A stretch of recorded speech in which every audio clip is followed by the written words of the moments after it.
Okay, welcome to the you know what I nearly said then, Logan? Welcome to the Syncretism Society. I nearly said that because it was in my head, because I've been a big fan, as I've just said off camera, since those days that you were hosting with Santos Bonacci, who's a big hero of mine as well. So it's an honor to have you on the Stellify podcast tonight, Logan. Thank you for joining me. I really appreciate it. Yeah, I'm grateful. So thank you for inviting me here. So Logan, you do some incredible work. Your channel, Decode Your Reality, really dives deep into this realm, what's going on here, So I was really, really keen to get you on. I know that you're an independent researcher as well. You're a scientist, a metaphysician, and you clearly study the true workings of our reality through letters and symbols and magic and manifestations. It's quite incredible work, and it blows my mind. I'll be honest with you. I'm not that intelligent, me, Logan. You know what I mean? It's just, but watching your work has really inspired me as well. So I've started going a little bit into the astrology side of things as well, and obviously watching Santos over the years has inspired me also. But the numerology side of things is something that just literally blows my mind. It's something that's taken a grip of me since 2012. I'll be honest with you. I had an 11/11 moment, and it changed my world completely. It took me on a path of seeing the corruption of this world. It took me into the shadows for whatever reason. I followed the numbers. It kept coming, and I kept being shown the corruption of this world. So I'm interested to know what got you started in terms of what made you see the world differently, the perception of this world. How did that happen for you? Well, I probably can trace it all the way back to 2000 and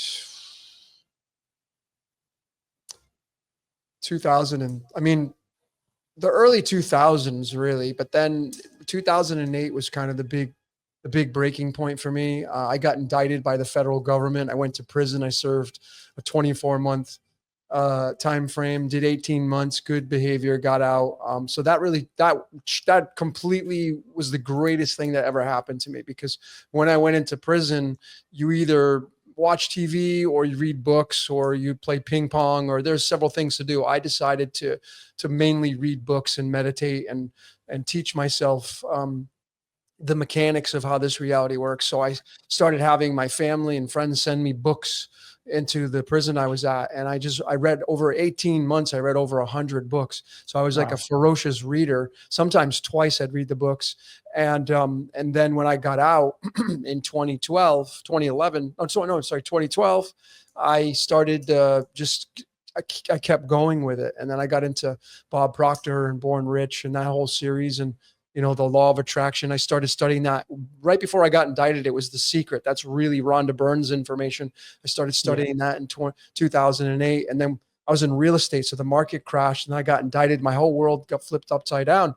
And that was kind of the starting point in the origin. So it started with numerology for me when I was in prison. I was fascinated by it. And then when I got out and I had to start my life over, then I got involved with astrology. And then, just everything kind of added on as the years went on. Wow. I mean, that's a correlation with Jason Bashir's as well, isn't it? I suppose it's he spent a long time in jail, didn't he? He had 26 years, yeah. He's got me beat many times over. I wouldn't want to spend 26 years in jail. No, but he made lemonade out of it, man. He read a lot of books. He got really educated. He's super intelligent. So he was already gifted, and the rest is history with him. So what interested you in numerology then? What inspired you there then? What triggered you with that? Well, just there was something about, it's fascinating because you know that I feel life is predestined and we live through a scripted reality. So we're living through fate and destiny. So the simple answer was because it was part of my fate and destiny. I come from a theological background, and just the ridiculous, simple stuff that I can tell the audience is I was born on the 4th, and in the Bible, the book of Numbers is the 4th book. So this is kind of the funny divine comedy, I would say, Dante's Inferno, the divine comedy in my life. And it's just ridiculous as it goes on from there. So that's just like a small little segment of why numerology, and it chose me. I didn't choose it. You know, my Yeah, destiny yeah. chose me. So yeah. Isn't it strange how it works? I mean, I can tell you two small stories on how I feel that this reality is scripted, or the fact that I meant to be on this path. Mhm. So, say, let's go back to 2020 when the world went to total shit and ruin. We in the UK, they banned all the pubs and the bars on one day. I signed for a pub that exact day, and the pub was called the Crown / Corona. Mm. I was there to open the doors for people that were seeing the world differently. I wasn't there to run a business. You know, we lost everything, but my soul wouldn't allow me to do it any other way. I could have, you know, in terms of, you know, we say free will. I know my soul wouldn't allow me to do it. You know, it's just not the way it was going to play out for me, and we lost absolutely everything. So, is that where you feel that it's almost like an adventure game? I feel my life, you For know, sure. you like the old computer adventure games where you'd go north, south, east, west, and whatever. I got this, I can choose these paths, but I always seem to end up on the same one. Yeah, I mean, like the analogy I offer people is you have door number one, door number two, door number three. And Yeah. no matter which door you choose, once you open the door, that option was already, it's already created. You just have to actually now go and venture through the creation. I mean, it's the same thing with games. We make these games, and the game creators, they create scenarios, and when you play the game, those are the scenarios you get to choose. You get to choose the scenario, but there's no choice really. It's only just the possibility of going into that what we seemingly look like a choice, which is an illusion. So this is definitely a game. This game is a movie. We live inside of a movie, and this movie, it thrives off of exactly what we thrive off of, and that is drama. We love our drama.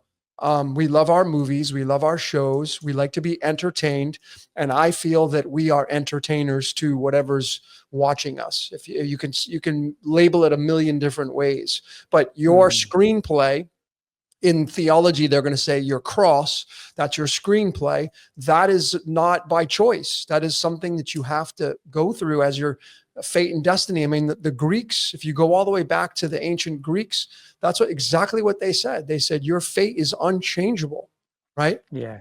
Yeah. Yeah. Is there anything that's, when you started doing this decoding work, is anything that blew you away at that time? You thought you're onto something here. Is anything that Oh God, that there's so trigger many. moment?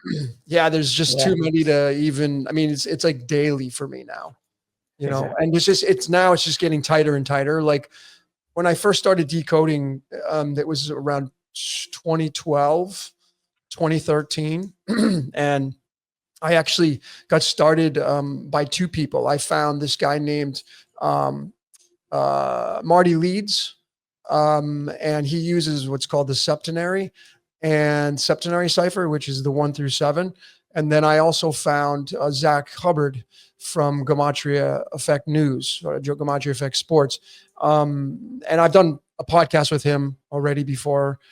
He knows me, I know him. We just differ in our opinions. He thinks man is in control. I have supported that they are not. But anyway, those two people kind of really got me started. And then the rest is history. I kind of went on my own and created my own system. And I don't use any of what they do anymore. Now it's just Okay. solely what I'm being shown and channeling for information. So Speaking of channeling, I mean, this is another thing. It's thoughts, isn't it? You know, you thoughts come into your head, and there could be all sorts. You know, I mean, you have wonderful creators in this world. We're all creators, obviously, but you know, the creative types. I mean, I know you decode. I remember you decoding Pink Floyd, for example, one of my favorite all-time bands. You know, The Dark Side of the Moon. So, do they sit there? And I've written songs in the past, and these lyrics are just coming in. Their inspirations coming in. Are they aware of what they're writing at the time? Is it just, or is it being fed to them? What do you think?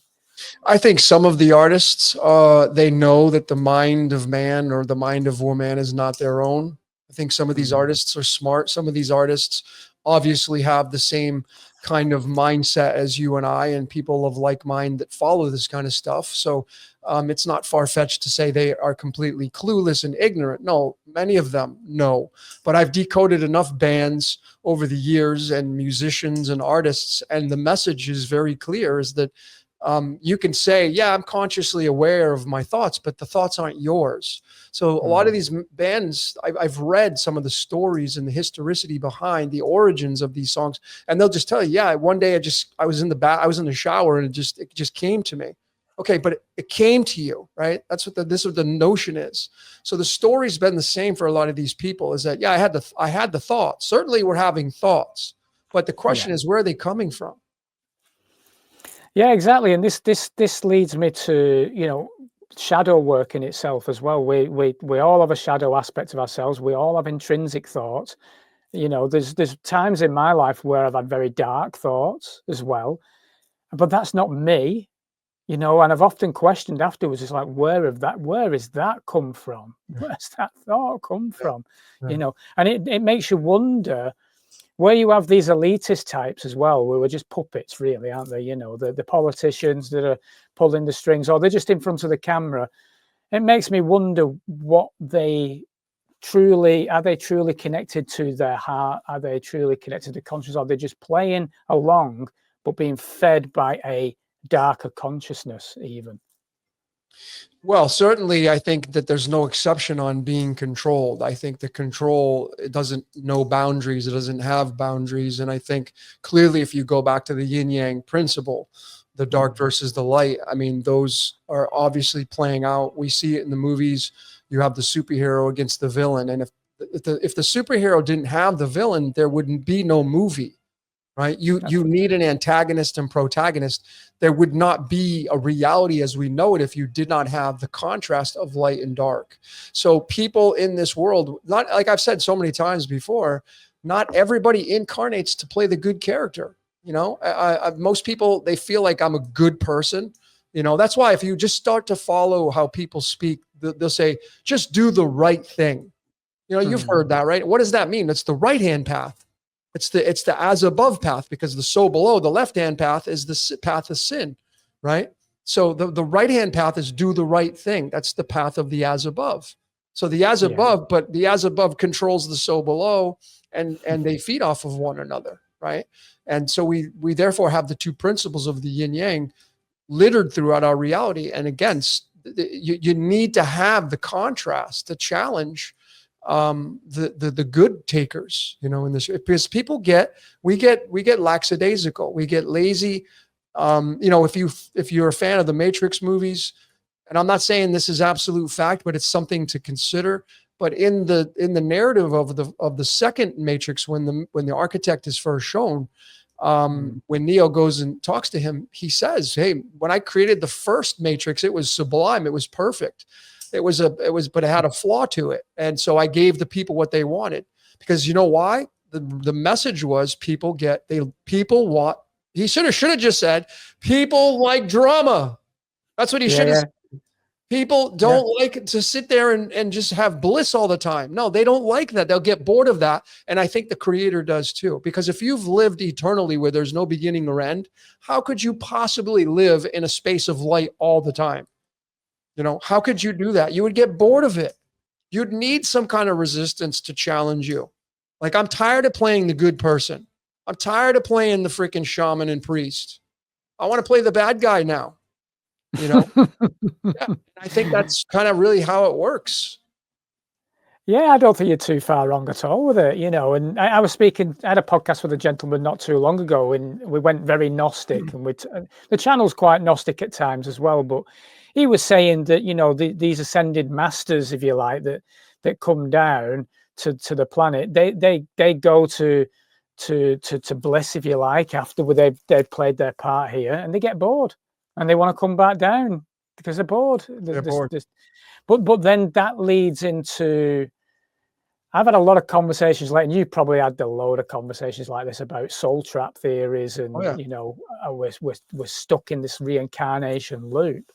And that would lead to that, really, where if you are going somewhere and you get bored, then you're gonna you're going to come back, aren't you? You're going to find a way to come back. So are we literally stuck in this game constantly on a loop?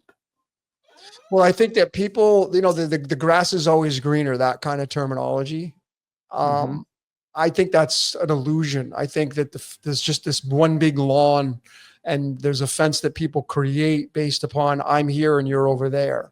And when I'm finally done over here, maybe I'm going to go over there because I'm bored, right? Maybe there's a waiting list to get in this reality, but yet people are bitching and complaining. And I get it, because some people got some pretty rough code to play through. So I'm not belittling some people's lives out there that are watching that say, yeah, but my life has been really rough. So I do have the compassion there, and I can't explain everything. I don't have all the answers, but there could be a waiting list to get in to this reality. And this reality just may be a movie that you get to go be an actor or actress in, and it's not real, but we perceive it as real. Like if you watch a movie or a show, why are you yelling at the screen? Why are you getting emotionally involved with the actors that are doing things that like, oh my God, why would you go in there? This is what we do.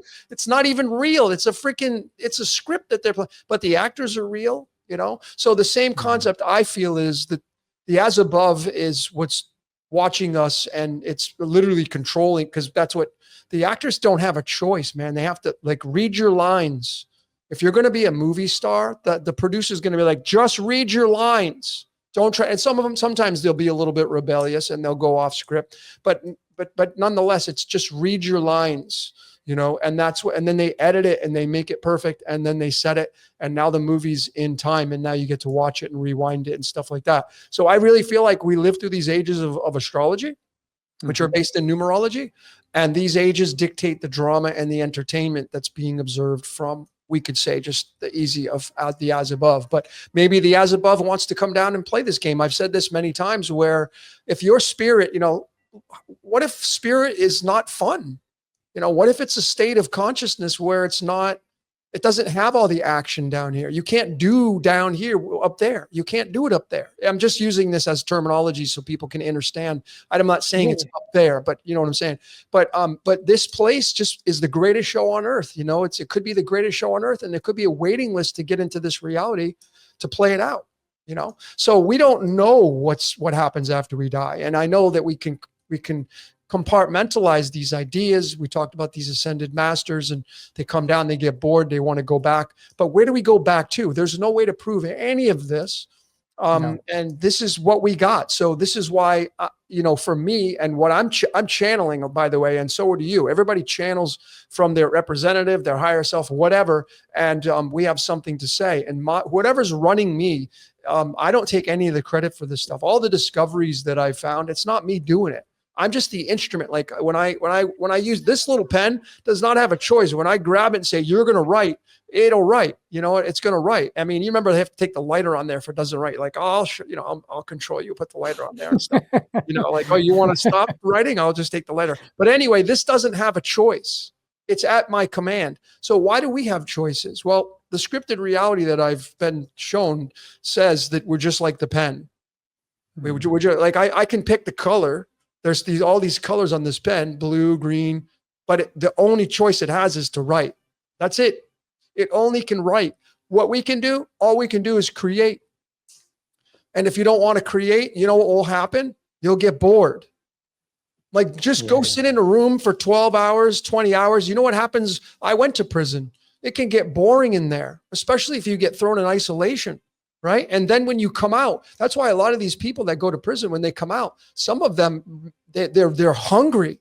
They're like ambitious, and they have a lot of drive and tenacity because they've had all this time to think about what they're going to do when they get out, because their freedom was taken from them. So a lot of people make, in my case, Jason Bashir's, even Santos went to prison. You make lemonade out of it. You come out and you're like, I'm going to go do this and go do that. So it has its perspective. But I don't think the human being was designed to sit and do nothing, because when you do nothing, I feel like you get penalized. Like whatever's running you is saying, well, if you don't go do this, then I'll just give you a shitty week. I'll just start having things happen for you where you're just going to be, how was your week? Oh, it's terrible. Don't even ask. How was your day? Terrible. Yeah. So is there a way of being penalized by, if there is, and I say if there is any little bit of free will, I think we may have a little bit. I'm a fan of a little bit, but beyond that, I don't think we have much more than a little bit, like choosing our food but then you even get penalized for that, because if you start eating shitty foods, your body's going to be like, dude, and you get penalized. There's always a reaction to the cause, the effect. So when you get really good at this reality by studying it, you'll see that your life is scripted, and the name of the game is discovering what your script is. And when you know what your script is, you don't deviate away from it. You live it.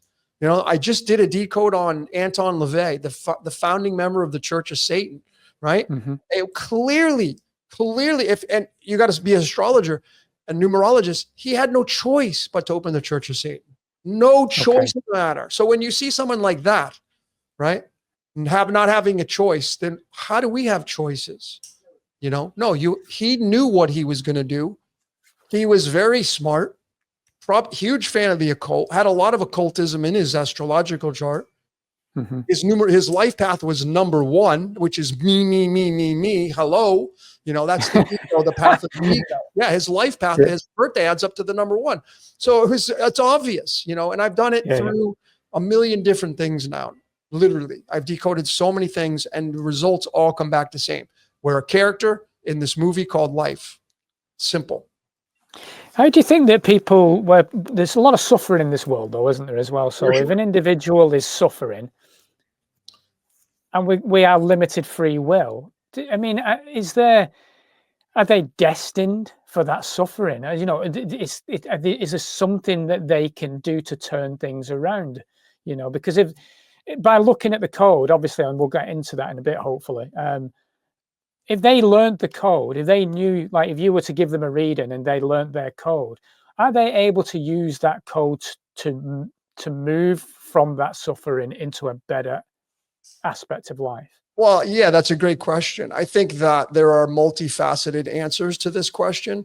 I mean, if you start with, I'm a nutritionist. My background is actually in health and wellness. I've been in that industry my whole life, pretty much. So when you talk about the physicality, what is the optimal eating plan for you, for me, for the listener? It's not cookie cutter. That's why you have carnivore, vegan, vegetarianism. It's not cookie cutter. You need to find out what works for you. And when you find out what works for you, then your body will respond accordingly. And if it's the optimal way for you to eat, then you'll have the least amount of issues, which is what we're all after. Like, there are 3 ways to die: by an accident, by getting hit by a car, by a disease or sickness, or by just going to sleep and not waking up. Which one would you choose? Well, I'd choose the third one, going to sleep and not waking up. Yeah. That's just dying because your body's like, I'm done. I'm checking out. Right. Yeah. That's because that's the path of least resistance. That's the one where everybody would choose. Right. So this is because the human being doesn't want to suffer. We don't want to. But if nobody suffered, there would absolutely be no resistance in this world. 0. And that is the reason why we're here, because of boredom. If there was what is the immune system for? If I say, what created you? A lot of people say God did. Okay, cool. So let's talk about that. Did God create your immune system? Yes. Okay. What is the concept? What is the reason? What is the functionality of the immune system? To fight off and to destroy foreign invaders, right? Yeah. That's what its job's designed to do. Okay, well, what created the foreign invaders? What created what's coming in to take your body down? Well, certainly you wouldn't say it's the devil. No, God, because God wouldn't have created the immune system in the first place if there was no adversary. So obviously it's a set system already. When we're not designed to live forever. Not in this physical world, not in this duality, unless something changes. Now, you go into theology and you can get into the whole concept of eternal life. And that's a completely different topic that we could discuss, which has a lot of fun things to talk about. But would you want to live eternal when you have all this pain and suffering? If it's eternal? No. But of course, then theology says there will be no more of that. So there's that thing to kind of look at, right? But that's for a completely different theological discussion. If you want to talk about that, we can, though. But well, we've got 4 hours, haven't we? So we'll be all right. Yeah, exactly. So okay, well, let's get into a bit of the aspects of what you do, if that's all right, so the listeners understand how you work, because obviously you use numerology and astrology. How does it? And you use cards as well, don't you? You use actual playing cards, which I find fascinating. Would you mind just explaining how that comes together, please? Yeah, of course. Well, the playing cards, the ones that we know today, these are actually from the French. France actually delivered this specific playing card with the hearts, clubs, diamonds, and spades. There are 52 cards in a deck, and there are 52 weeks in the year. There are 4 suits and there are 4 seasons. So these are embedded right into nature. So, and I just wrote a book, and it's called The Cards of Earth's Casino, because that's what we're in, and we play these in a casino, or we play them at home. With gin rummy and go fish when you're a kid, and hearts and spades and all these games. But do we ever give thought that these are actually embedded into nature? Well, because of that, these are attached to your birthday, my birthday. There's a playing card that's attached to your birthday on the calendar. There's a complete calendar that has all the cards laid out, and they're going to be addressed to and assigned to all the birthdays. And because these are in nature and they follow the patterns of nature, they are very, very detailed with their definitions. So when you can start to look at the calendar and attach the cards and realize that I read the definition, like I could get the definition of your card, right? And I'll bet it's about 90% accurate. I don't even know the person. Yeah. How did I do that? Well, because I have an understanding. I'm channeling this. I've been given the authority, in a sense. Like it's not authority. I've been given the information to download and then share it with people, and all I'm doing is taking natural law in nature. These are natural law, man. Natural law, right? Sovereignty. That's what they're based on. But of course, this is their aspect of the word prison planet in numerology equals 52, and there are 52 cards in a deck. So there's the paradox of, okay, fine. We have these cards and we're attached to them with our birthday, but then it is tied to the prison planet. And then you have the tarot cards, which these actually, if you study the historicity, these came from from China. China's the origination, then Persia, I'm just regurgitating this, and then Egypt, and then the tarot cards were created, and then the playing cards from there. So they're all kind of interconnected. There are 78 cards, in 77 or 78 in the tarot deck, and each of the playing cards can be attributed to the tarot card. So once you know your playing card is your birthday, you can link it to the tarot card, and you can read about the definitions of what the tarot card says. Okay, so the astrology that you do, I know when I spoke to Olna Volny in the past, she mentioned Babylonian astrology. So there's various aspects as well to astrology. There's various gematria as well, isn't there? So do you have a favorite? A go-to kind of astrology, gematria, numerology? Well, yeah, I have my own website for the community. It's free to use. All the ciphers are free to use. It's called Decoder. And it has I've created ciphers, but they're all for free. There's no memberships. That's just the gift to humanity. Cool. So you can use, and I primarily use Chaldean numerology, which is its own special kind of cipher. But each cipher, no matter which one you use, will lead to the same origin and same outcome. And the consensus is that, and I've said this many times, life is a Ponzi scheme. Meaning that no matter if you use the Pythagorean numerology cipher, the 1 through 9, repeating it, you use the English A through Z, where A is 1, B is 2, C is 3. You use the Chaldean, you use the septenary, you use, there's so many different, you can use square root ciphers, you can use golden ratio ciphers. It doesn't matter which one you use. They're not always going to give you the same results on the surface, but if you dig, you'll find that they all connect to the tarot cards. They all connect to the playing cards. They all connect to the calendar that we use, both Hebrew and Gregorian and Julian. It doesn't matter. Eventually, you'll find that it's a Ponzi scheme. And these mythology, I'm fascinated by mythologies. I'm a huge fan of Greek mythology. I'm a huge fan of the trifecta of Poseidon, Zeus, and Hades. I'm a huge fan of the Vedic, which is Brahma, Vishnu, Shiva, the same exact principles as Poseidon, Zeus, and Hades. So when you take all these and you crunch them together, it doesn't really matter what system you use. You're going to find that the origins are going to lead back to the same. same aspects. But when it comes to astrology, yes, I now use a website called masteringthezodiac.com. It's Athen's website. This man named Athen, I've done a podcast with him. He created this, and it's called True Sidereal. And to me, it's the most accurate and makes the most sense. Using your eyes to look up at the canopy and match that up with the actual astrological chart. Because most people use tropical astrology, which is a system of magic like they all are. But if you're willing to go out into nature and look up at the canopy, you're going to see that the position, like if you go look at the moon, and 9 out of 10 times, it will not be in the position tropical astrology will tell you it will be in. And that became a problem for me because I'm somebody that looks at precision. I'm a precise kind of decoder. I'm a simple decoder, but I like precision. And if I don't have precision, I'm bothered by that.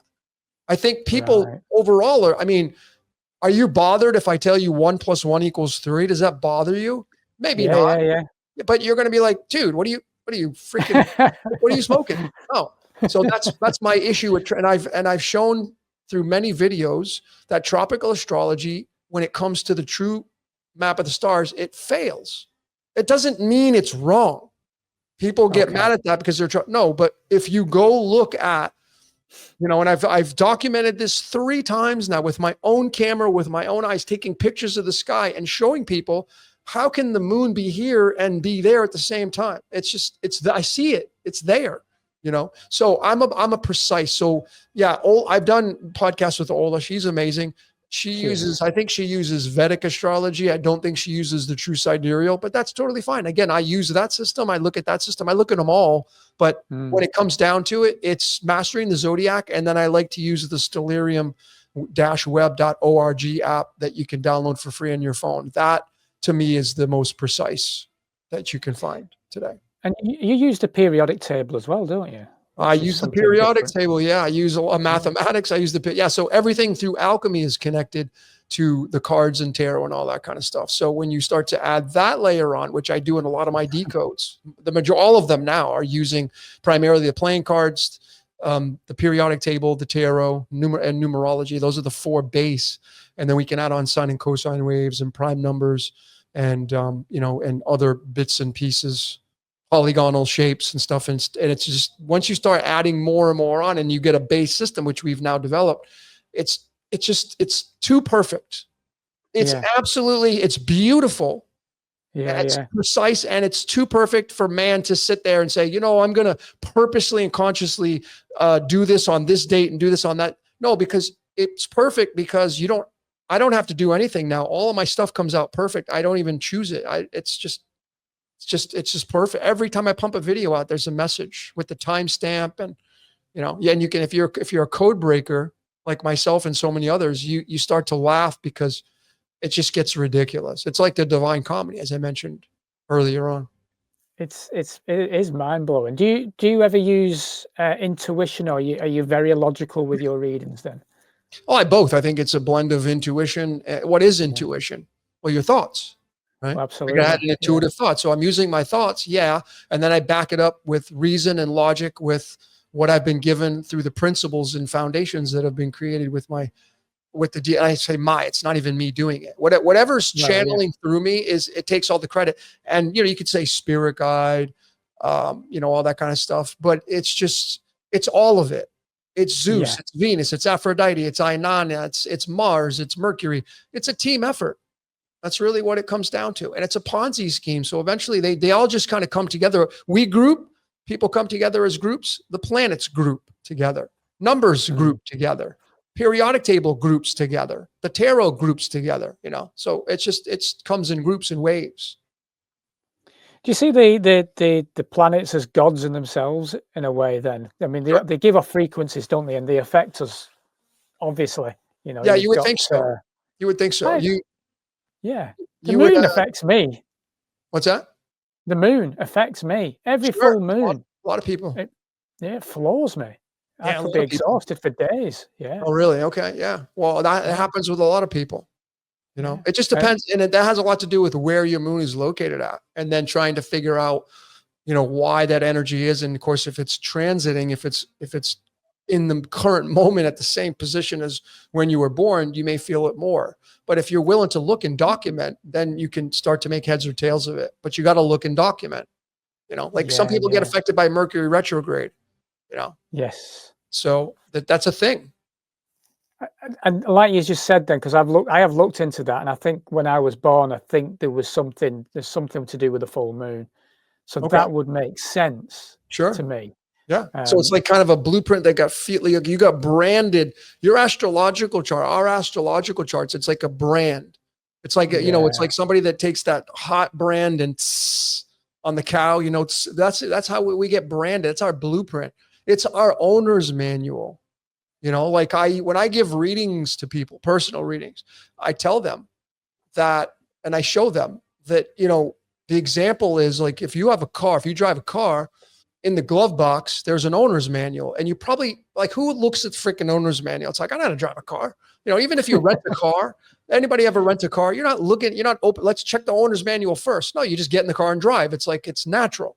The only time you really will look at the owner's manual is if the car breaks down and you're in the middle of nowhere. That's when you grab that thing. And that's what people do now when their lives are broken. They turn to tarot readers. They're looking for answers because something's not right. Well, that's what we're moving into right now, is we're moving into a space of I know, because the age of Aquarius, which some people say it started. I think there's a crossover between, we're still seeing remnants of Piscean energy during this transition period. So I don't think it's just like one day we wake up and we're living in the age of Aquarius. We're still seeing Piscean energy blended with the Aquarian energy, but the Aquarian energy is nothing like the Piscean energy, because the Aquarian energy is fast, it's on off, and it's I know. Pisces was more, it's a mutable sign, it's water, it's ruled by Neptune / Zeus. It's much different than the Aquarian age. But now people want to look to the owner's manual. The Aquarian age will revolutionize this, where astrology and numerology and all the things that the church was telling you not to look at because they had to have the authority, but they were looking at it the whole time. That's kind of the paradox. It's going to come back where I don't need you to tell me what to do. You're going to have a revolution during this age for sure, because you have to change the old style of thinking and brand it with the new style of thinking, which is the Aquarian age. And that's the owner's manual. People are going to start, and it's becoming a big thing. Tarot readers right now on YouTube they're blowing up. Like, I've followed some of them and I've seen them grow from nothing to 200, 300,000 subscribers. It's mind blowing, the numbers that they're getting. And that's because people are moving into this space of, I want to know about who I am. And this is why astrology is coming back in a big way, as is numerology and tarot and alchemy. And, every single mystical art platform, we can get our Enneagram, personality types, Mayan astrology. I'm onto all of it because it's layers of the onion. And when you study the layers of the onion, you can refine yourself and have a better experience, I think, where you won't get penalized. A lot of what we do is because somebody told us to do it and we did it. We grew up as mom and dad told you, don't do this, don't do that. And if you look at their astrological chart, it's nothing like yours, but they're programming you from their chart, not yours. So you get this like layer of code on top of yours and it's not, and that's why you get penalized, because it's not raw. It's not natural code.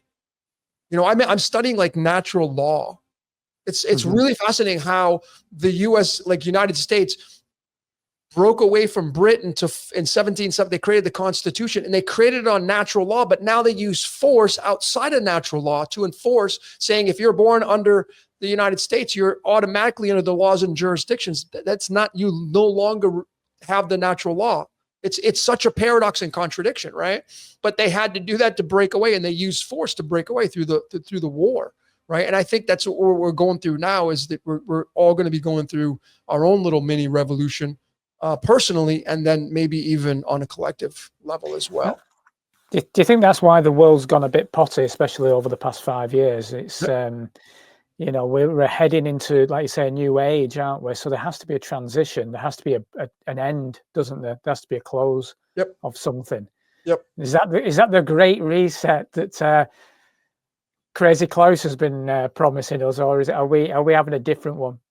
Well, I think that anything's possible. It's also very possible that we're individually, we're all creating our own fractals. And whatever you end up adopting as your truth will end up moving forward. So you and I could have a conversation and I could say, well, and we lay our truths out on the table, right? You and I lay all of our big heavy hitter truths out on the table. They're not going to line up. We don't agree upon the same things. That's totally cool, right? We may never talk again. I don't live in your shoes. You don't live in mine. I don't pay your bills. You don't pay mine. I don't have your responsibilities. I don't have your pains and sufferings. I don't have your joys and blisses, and vice versa. And we just may be creating our own fractals where if you come into my fractal, we're doing an entanglement for sure, but I'm going this way. And if you don't come with me, we may never talk again, but I'm going that way. That's right. Yeah. Yeah. All quantum, isn't it? It's total quantum. Really, I think so. Yeah, definitely.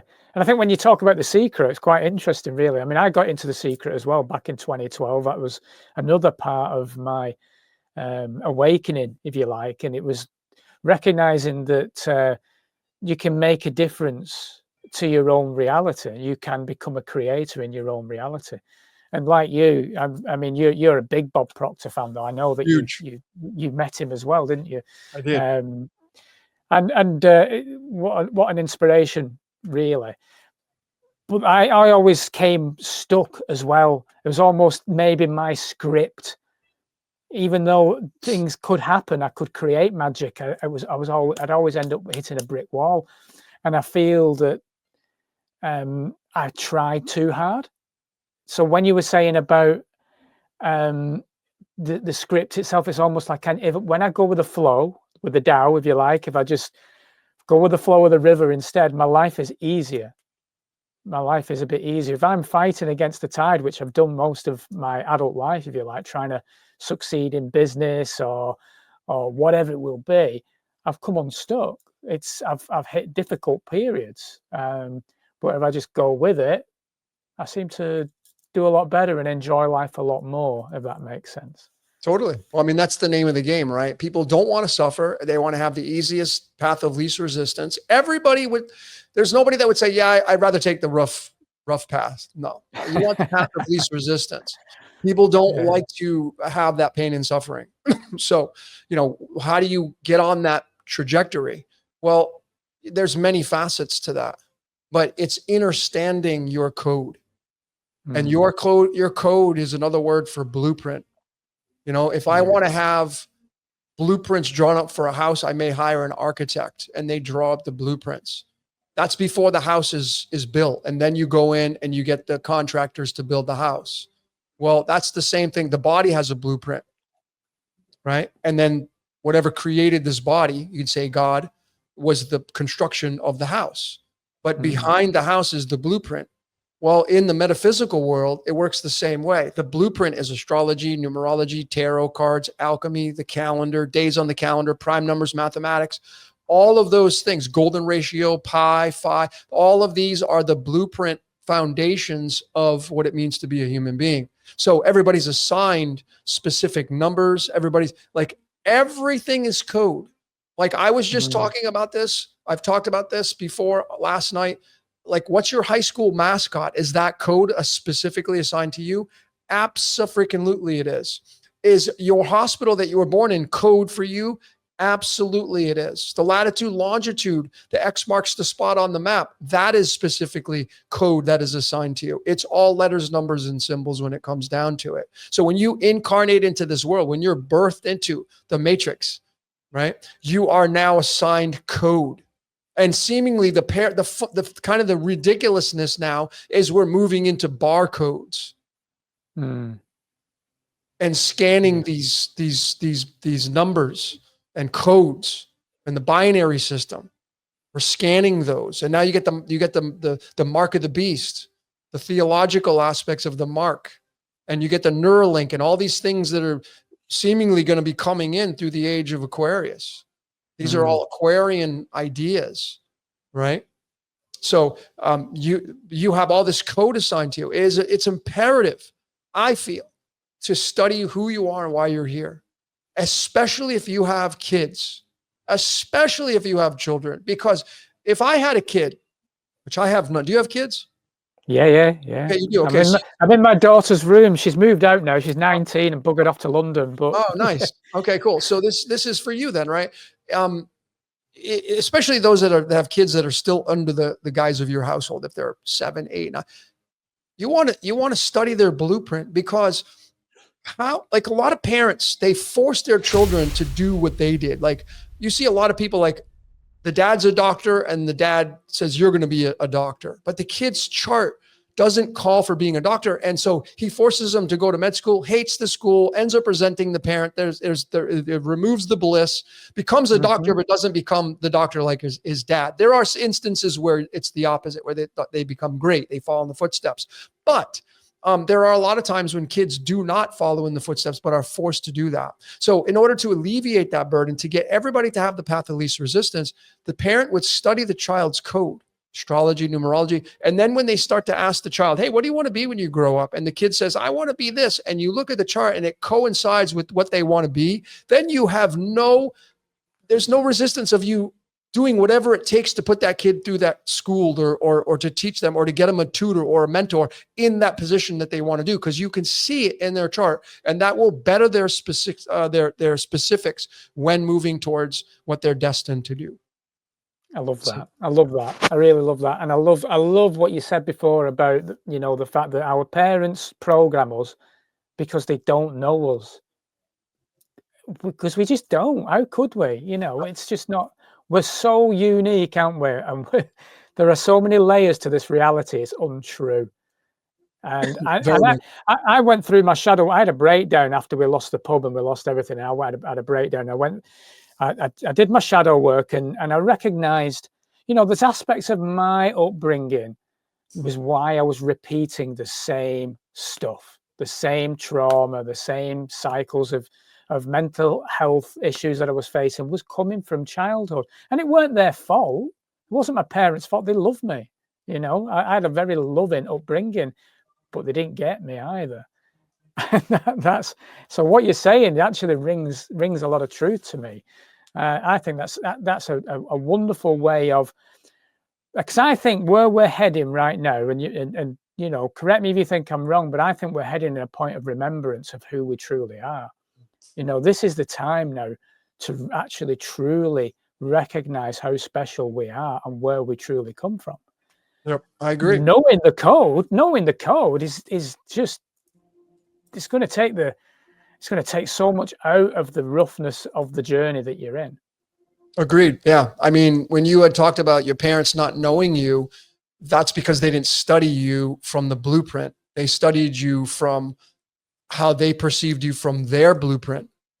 Like parents expect their children to do how they were raised. Like my dad did this, my mother did this, you're going to do. And so I adopted those principles and now I'm going to give them to you. And right. I mean, it's not just like the base fundamental of look both ways before you cross the street. That's not what I'm talking about. Not that kind of code. But what I am talking about is we come in with traumas. These are based in astrology. We have the Chiron placement. We have K2, which is the south node of the moon. These are things that we incarnate with, the principles that we incarnate with. And if you find out how somebody wants to be loved, how they love Venus, how their emotional reactions will be, moon, how their spirit is going to react, sun. When you start to study astrologically, the as above, and you start to place those as a parent and you start studying your children, it's going to move into the employment as well, like a boss, because right now the age of Aquarius seemingly is going to remove a lot of jobs, right? Yeah. These menial jobs. And so you got to think outside the box. And so when you're hiring somebody, it will be a luxury to get hired. So you better know what you're good at. Because I think that astrology and numerology and all the things, dating is going to move this way as well, because dating takes a lot of time, man, and a lot of money for dudes, especially because it's normally the guy has to pay for everything. So it's like the effort that's just the programming, the time and effort that goes into dating. And then finding out like a year later, and people say, oh my God, I wasted a year of my life with this person. No, it was all part of your destiny. For you, there's a learning curve there for sure. But how do you alleviate that? And like, if you knew that the person you're dating right now, people that are dating right now, if you knew that it's only going to last 2 years and it will end in a very violent, like the police are going to get called, would you actually continue on in that relationship? No, you would say, hell no, but you don't have the forethought. You can't see that. We can't see and predict. There's no crystal ball. Well, Astrology, numerology, it at least gives you the opportunity to look to see how the person is programmed, how they're going to behave. It's not going to show you the traumas of what they're born with and what they had to go through as a kid and the skeletons in the closet. They can hide that stuff. But the base fundamentals, like if I want to date somebody and I look at a girl's chart and I look where their Venus is, I already know how they want to be loved. So obviously, what's the advantage? Well, now when I love her, I can do it based on how she wants to be loved, not how I want to be loved, how she wants to be loved, or how he wants to be loved. I can see how they're going to be emotionally attached to things through the positions of astrology. So these are the advantages of what we're moving into if you're willing to study them, the blueprint, especially with kids, especially with the children, man. I think that's fascinating. That I think that's an important move. That and you're right about the AI side of things as well. I think that's going to be key. Well, how do you feel about this change, this transhumanism push? How do you feel about it? I mean, it's going to happen, isn't it? It's happening. So it's already happening. Yeah. Well, I try to look at I try to be optimistic and I look at the positives because you can easily flip into the pessimism and the negatives. And where's that going to get you? Despair, anxiety, depression. I don't do that. I live in this bubble, you know. And I like I just said to my community last night, I think watching the news is like dumpster diving. That's what that's what the equivalent is. It's dumpster diving. Let's go dumpster diving. No one's going to come with me. But if I say, hey, turn on the news, you'll have, there's no resistance because it's easy to do it. Dumpster diving takes a little bit of work and it's smelly and it's not fun, but mainstream news is easy, but it gives you the same results. Absolutely. Yeah. You know what I mean? So, but I think that people, they want the bliss. They want the path of least resistance, but you got to do the work. You have to start doing things differently to get that result. So for me, it's the optimism of the transhumanism. Seemingly like I went to LA a couple of months ago, Los Angeles, and I went into one of those self-driving cars, the Waymos. Oh, really? Yeah. What was that like? And well, it was very interesting. It was not a big deal, right? Like, cause you know what you're getting into, but you walk into the car and it talks to you. It says hi to you and you want to play some music and, you know, and it's very careful and cautious as it drives because obviously it has all these sensors on it, right? So I think it's really safe, right? Very probably too cautious, if I may say that. It's probably too cautious.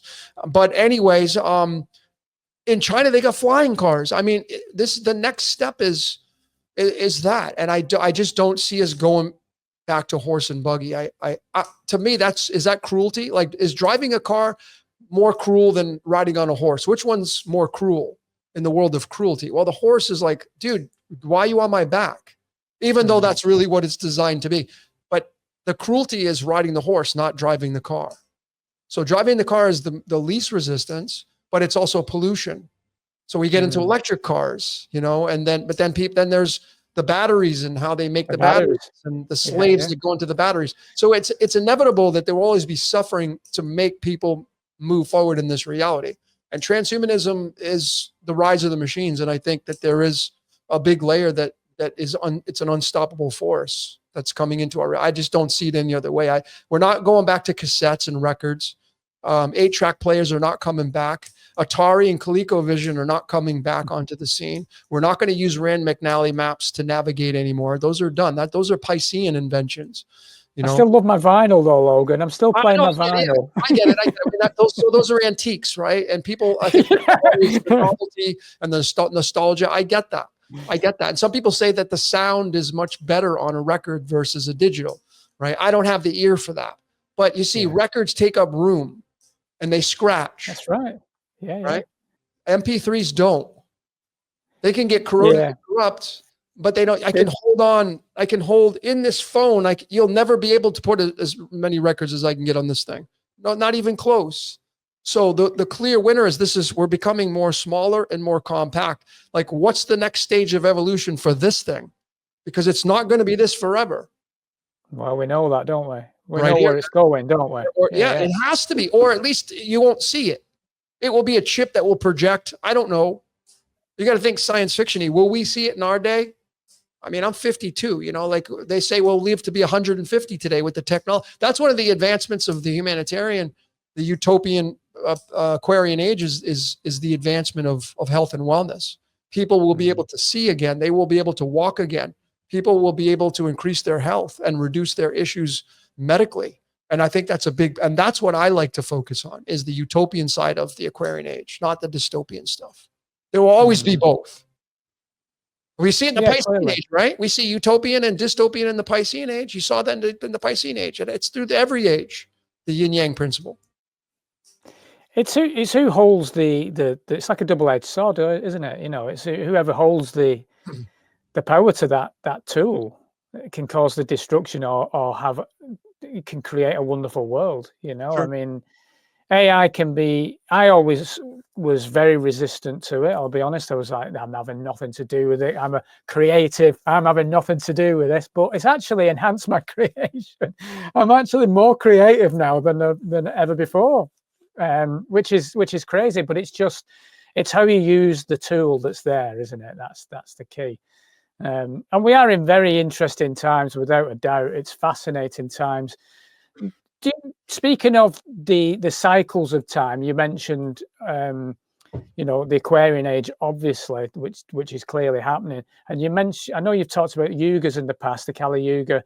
There's some aspects, or some people have said that we're coming out of it and we're heading into the golden age.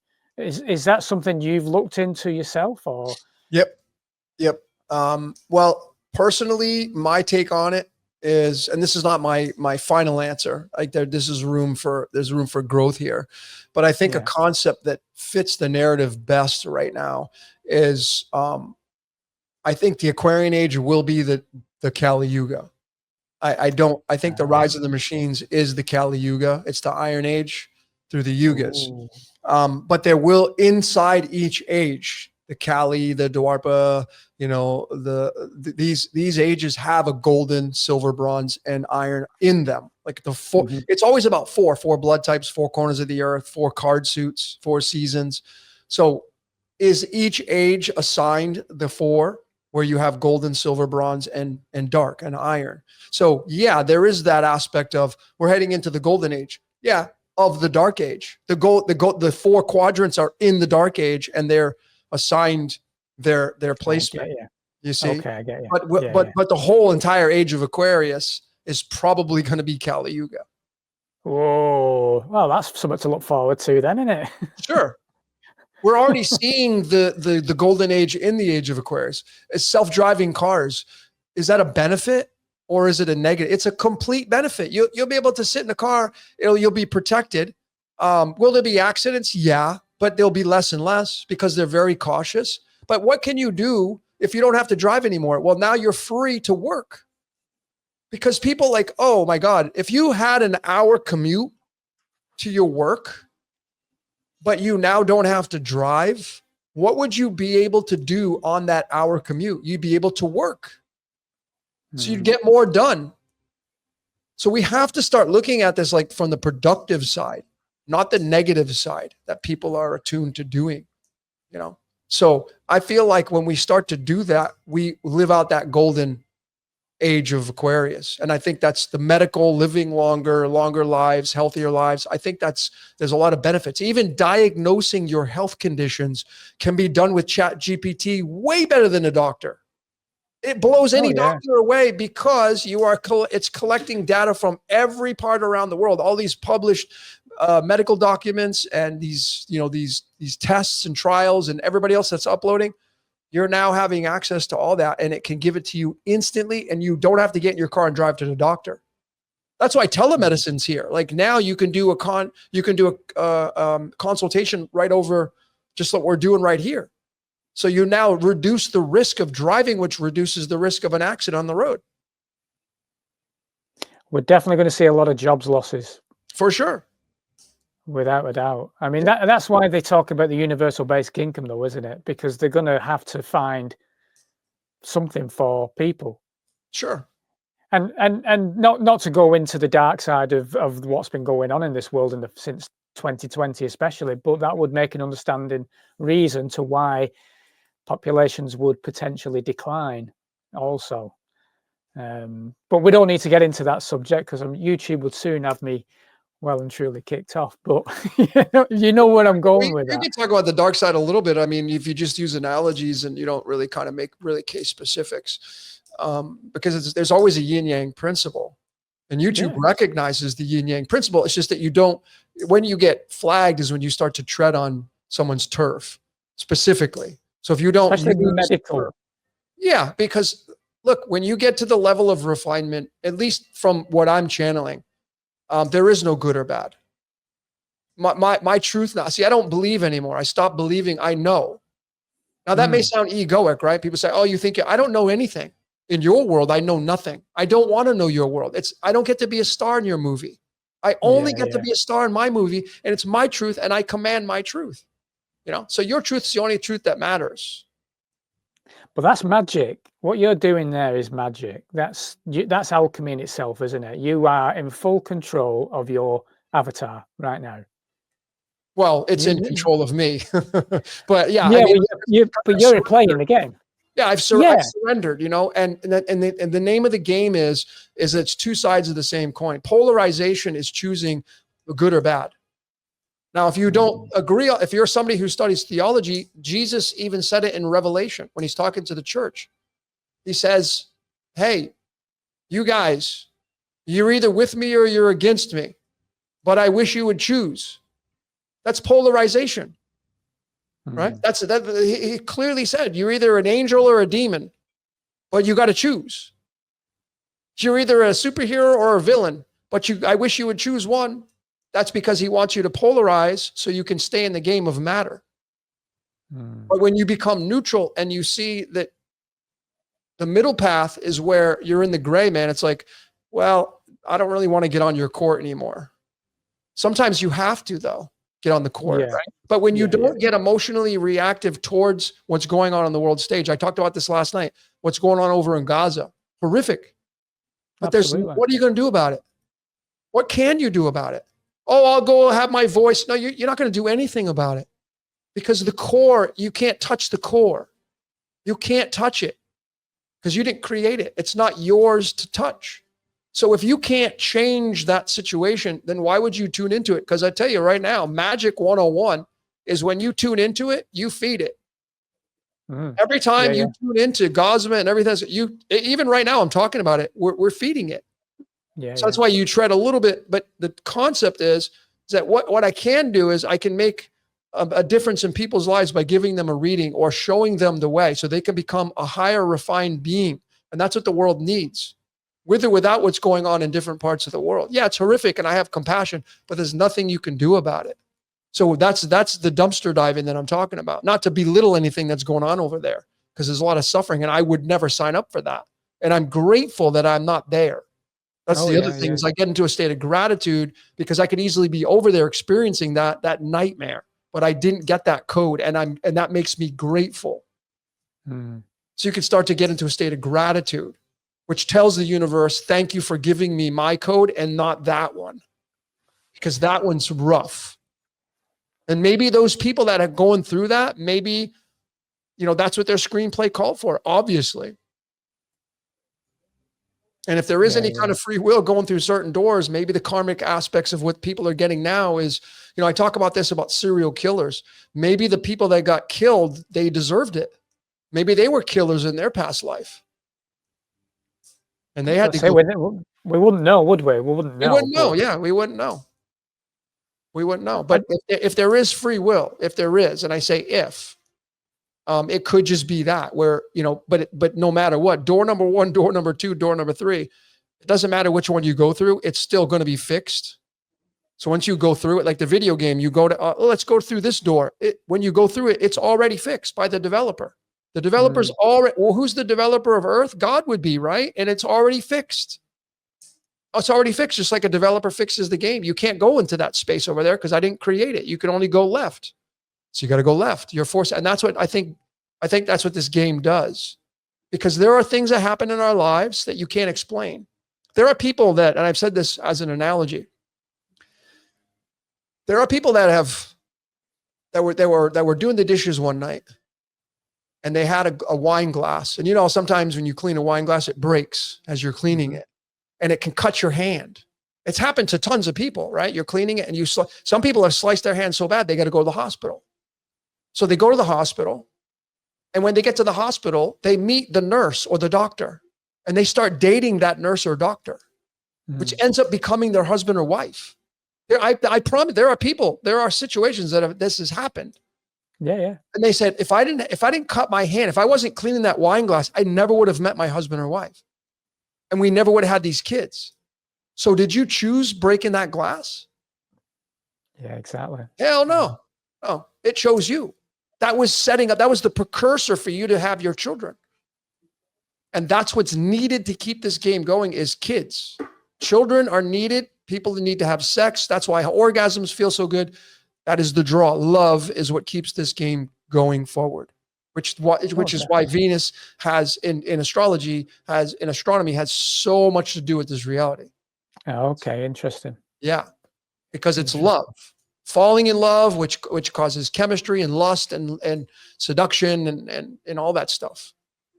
It's all one and the same. Well, that's the thing, isn't it? If you didn't have love in this realm, you wouldn't incarnate, would you? If you had a choice to not come back, you wouldn't come back, would you? There would be no point. For sure. But people can love dystopia. You know, what is the villain love? If you really look at it from that perspective, we know what the superhero loves, justice. But what does the villain love? Anarchy, resistance. So love is not conditional in this sense. It's unconditional. Yeah, we it's fascinating. Have conditions. We all have. We're not unconditional human beings. We want to be. We're not. We're conditional. No, we're not. I'll love you, but you can't do this. Conditional. Yeah, exactly. Yeah. I don't like the way you do that. Conditional. Yeah, not unless you're a dog. The dog loves you no matter what. But oh yeah, absolutely, absolutely. But if you beat on it, if you kick it, it won't love you unconditionally anymore. So then there is conditions there. But if you treat it, like you're supposed to, well then it's unconditional. Totally. You mentioned predictions earlier on, so you don't make predictions, do you, in your readings? That's something you stay well and truly away from? Yeah, I have, and I've gotten crucified for them. You know, they didn't come through. So they've been very minimal. And I used to do sports decoding. Okay. And last year, I think was it last year, I got the Super Bowl wrong. Okay. And I got hammered for it. And, it's funny because people forgot that the previous 3 years I got it right. You get 1 year wrong and people hammer you, right? So it's not even, I don't care. I'm not interested. I don't do that for a living. But predictions, yeah, I have my cards and I have a book that I use to look at, which correlates to what year you're living in. And I can look and see how my life is, but I do it for readings for people. I'll give them suggestions like, oh, your card's sitting here and you're going to be on this journey. I can see what's going to happen for you this year, but it's very loose. Okay. It's not like stamped. It's a very loose suggestion. They're suggestions, considerations. Yeah. Not a Nostradamus kind of stuff. I'm not creating trains. I'm glad you brought Nostradamus up because I was going to mention Nostradamus. And prophets and things like that, and obviously Scripture itself. Like people say, we're playing out the end days, aren't we? In a way, the Book of Revelations. So in terms of that, who writes this? So how do they predict this? They must be using the tools, the code. They must be reading into the code to be able to make these predictions. Nostradamus must have used the code. Well, perhaps. I don't know. That's definitely something plausible to think about. But just correlate it to, he didn't have a computer. He didn't have the tools that we have at our disposal now. That's why it's getting so tight, because you can just use multi tools at the same time, right? Which is kind of what I do. But he didn't have all these tools. They didn't have tarot cards back then. They didn't have, I doubt he was looking at sine and cosine waves. I doubt he was looking at the measurements of those. They didn't have the electricity that we have. They weren't using the same systems. So what was he using? He was downloading. He was downloading, and his representative, his higher self, the divine, whatever that was, that's what was feeding him. Yeah. Access to the code, though, isn't it? There was something. Yeah, his one of his tarot cards is this one right here. It's the Six of Pentacles, and you see that person in red holding the scales. That would be Nostradamus. Okay. This is the card tied right to his word and numerology, Nostradamus. And those people are the ones, they don't want the coins this person is giving. They want the knowledge. So the Nostradamus character would be the character in red, and he's balanced, and he's giving the quatrains to the people that will listen. Straight up, this is his code, man, right? Straight up, this is his numerology. Nostradamus is going to be tied right to that tarot card. So this is the beautification that we can do as code breakers. We can start to look at this and supports that we live in a predestined reality. End of story. I mean, if you're somebody who studies theology and you're a fan of the Bible, well, the very first talk about predestination was Jesus and Judas. I mean, Judas Iscariot didn't have a choice because it says, one of you will deceive me. Prediction, Nostradamus prediction. And then do you think Judas is like, no, I'm not going to do that? No, he did. And he followed through. Yep. So he didn't have, that was like the first, and Jesus was the perpetrator of it. Yeah. Because you're calling it. You're saying that, dude, you're the dude. He didn't say it, but there's going to be one of you that's going to, but he should have said, it's going to be you, Judas. And how did you know that, Jesus? How did you know that? Because you're a fortune teller, or what? Why was it? Judas didn't have a choice. So if Judas didn't have a choice and Jesus didn't have a choice to be the perpetrator, from a theological perspective, how do we have choices? Interesting. It's just so fascinating. Totally. I know you don't do this, but in terms of say a spiritual medium, they make predictions as well, don't they? But they're getting it from a different source, aren't they? They're able to see spirit, if you like, but again, it's part of the code. We're in a matrix, aren't we? We're literally in a computer game. Yep. It'd be, like we're using StreamYard, and StreamYard has, in order for us to do this whole broadcast, and it's instant, right? You're like thousands of miles away, and like my hand is like moving. There's no lag. It's amazing, right? You could do this about 100 years ago. The technology didn't exist. We didn't have it anyway. Maybe it was underground. That's possible. Yeah. But nonetheless, behind StreamYard, and what makes this work are letters, numbers, and symbols. There's a code that allows me to do this, and you can see my hand. There's a code for me to talk, and the voice carries, and it's instant, thousands of miles away. There's a code. If the code is not right, it won't work like that, right? So Earth is programmed like that. There is a code that writes Earth, the letters, numbers, and symbols. You see the golden ratio in nature, in seashells, in leaves. Yeah. The golden ratio, 1.61. This is the code that writes the final product called there's a seashell, or there's a cell phone. I can measure it. I can weigh it, numbers, symbols, letters. I can name it Samsung. Now it has a numerical value of Samsung attached to it. You see, it's all letters, numbers, and symbols. And you just go back to the aspects of the Bible again, and it says the word was God and God was the word. Let there be light. That's speaking spells. That's code, man. We create, we're spellcasters. Oh, absolutely. Yeah. And it's your script that you're casting your spells, but you don't have a choice in the script. Yeah. That's the frustrating thing. Well, when the key is to let go of the frustration. Yeah. But we are magic, though. I really believe that we are creators.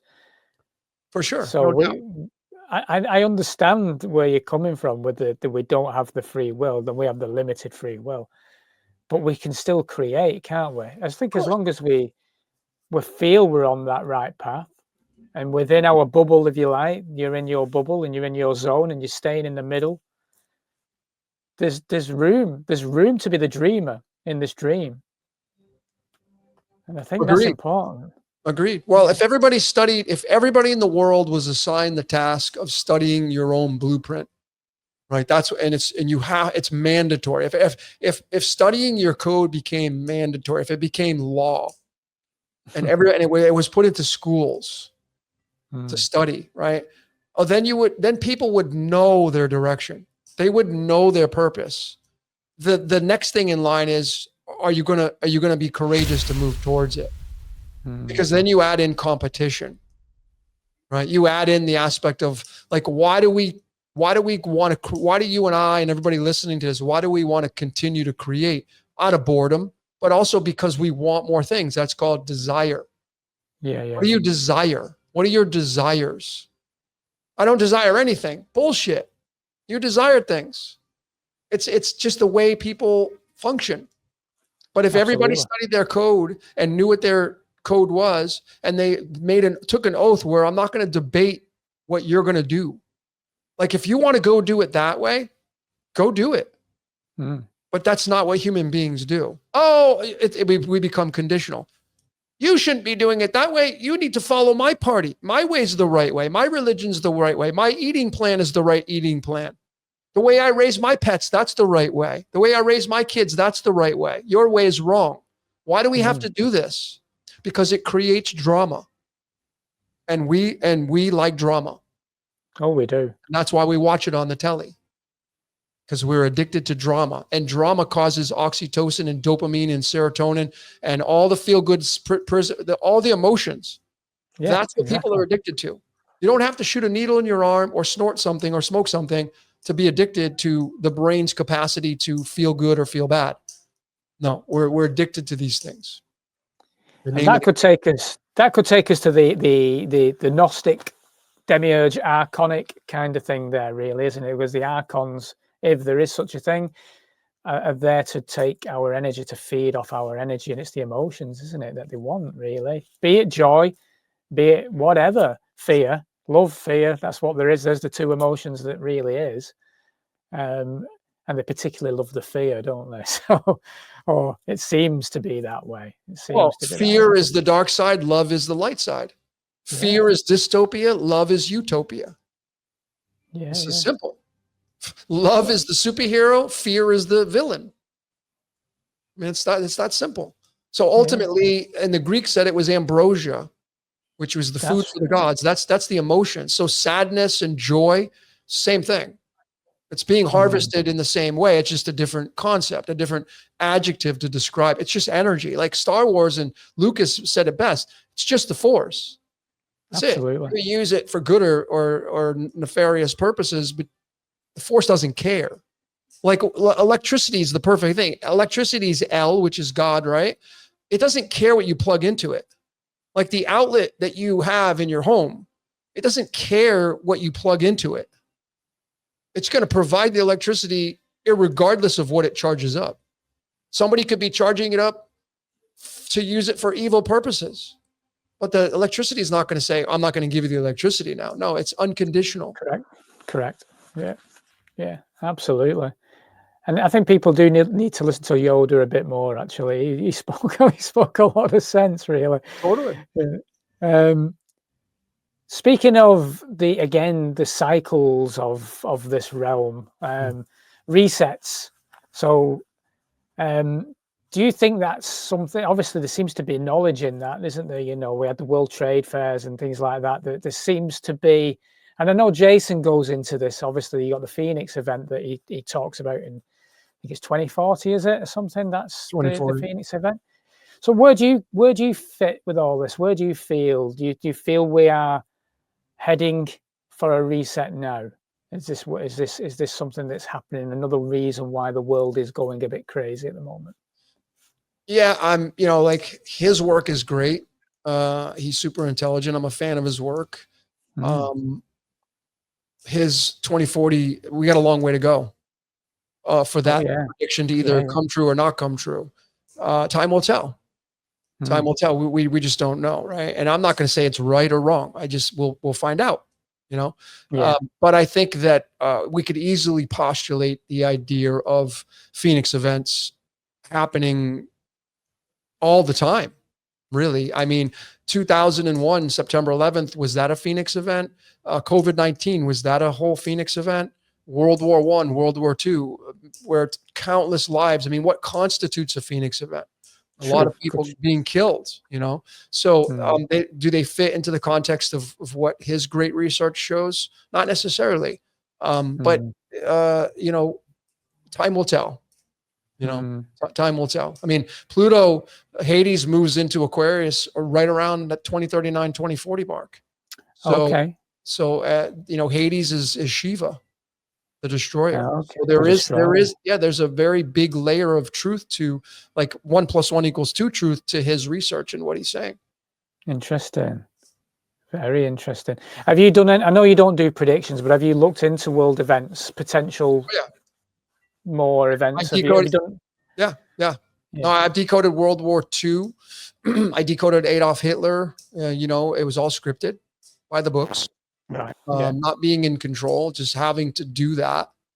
You know, both numerologies of World War I and World War II give you the number of the beast. Oh, So, really? yeah. So, you know, these dates, they add up to specific outcomes. World War I and World War II had the same numerology outputs. So, and the invasion of Ukraine, if that was actually the official, if we are moving into World War III, the invasion of Ukraine has the same numerology as World War I and World War II. So if that Interesting. is the, yeah. So if they, you know, you go 20 years into the future and they have on Wikipedia World War III, are they going to put down the invasion of Ukraine as the official start date? If they did, it would match up numerically with World War I and World War II. That's really interesting. Very. This place staggers me Yeah, me too. constantly. Me too. Yeah. But Greatest show on earth, man. well, when the Truman Show, you said it yourself, haven't you? We are Truman, aren't we? For sure. Yeah, for sure. But, I mean, but Christoph on the moon, and they're using yeah. theological lasers. They're using astronomy. The moon is the portal tied to the womb, the matrix. You know, there was so many hidden gems in that movie. Oh, it's amazing. I think once you become aware of yourself, isn't it? It's you start seeing the realm a little bit. That's when the perception changes. That was it for me anyway. It was. I mean, I'll tell you what the story was. So I'd gone through a divorce back in 2011, and then coming into 2012, a friend of mine who's a psychic medium, funnily enough, said to me, "You need to ask your angels for help." And I was like, "Stupid, the most stupid thing I've ever heard in my life." But he said, "No, say it out loud. When your daughter's in bed, say it out loud." So I did. And the following day, I'm driving to my mum and dad's house, and on the dashboard was 111111, and on the center console was 1111. I was like, something wrong with my car. Pulled over, turned the car off, turned it on, went to my parents' house. Picked up my phone as I sat down in the living room, and I'm going through Facebook, and this thing pops up, says, "You see 111, your angels are listening." I was like, what the fuck is that? You know, my hair stood up, and then I just kept seeing 1111 all the time. And that took me on the journey, you know. So whatever 1111 is, it's a big part of my life. You know, even recently, back in October, we rescued a gentleman who was jumping off the motorway bridge just down there. He's ready to end himself, you know. And as I got him into the back of the car, we flagged down a police car coming the other way. I looked at my watch at that time; it was 11:11. And as we went for a drink after the guy went with the police and everything. So we went for a drink in the city, the nearest city. And I was walking through this bus depot, and there was these posters on the window, and it said they were all suicide prevention posters. And as I looked up, it was 11 minutes past 1. Exactly at that point. It's like these numbers never stop. They never stop. It's Once you start this. observing, yes, I say, you know, when you start observing the code starts observing you. You know, Yeah. so it goes both ways. And these are just like, a lot of people, I get asked this a lot. Like, I'm seeing this number, I'm seeing that number. It's impossible for me to tell you what it means for you, because it's specifically your code. And Yeah. you got to start keeping track of it and start studying it, because if you study it, it will tell you. If you don't study it, it's not going to tell you. Just like anything else, you can't learn a language unless you practice or study it. So if the code starts to talk to you and you feel intuitively compelled to look at it, then you should follow that. If you don't, then you won't reap the benefits of what it's trying to tell you.